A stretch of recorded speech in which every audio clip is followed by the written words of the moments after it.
ગઢડા તાલુકાના ગ્રામ્ય વિસ્તારોમાં સિંહના આંટાફેરા જોવા મળ્યા છે।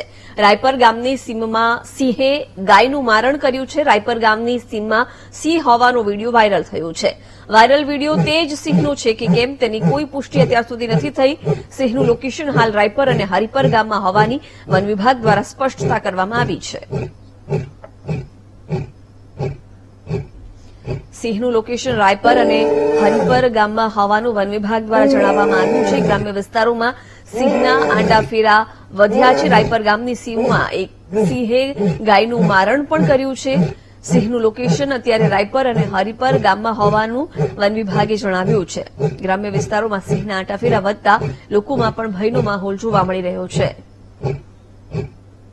ગઢડા તાલુકામાં છેલ્લા 3 વર્ષથી સિંહ જોવા મળે છે અને હાલ છેલ્લા 2 દિવસથી લાખણકા વિસ્તારમાં થઈ, ઉગામેડી થઈ અને ઓળાયા, ગોરડકા, ઓળાયા થઈ હાલ હરિપુર અને રાયપર વિસ્તારમાં એનું લોકેશન છે અને એ છેલ્લા 2 દિવસથી આ વિસ્તારમાં થઈ અને આગળ કદાચ અમારો અનુમાન છે કે ઈતેરા સાઈડ જઈ શકે છે।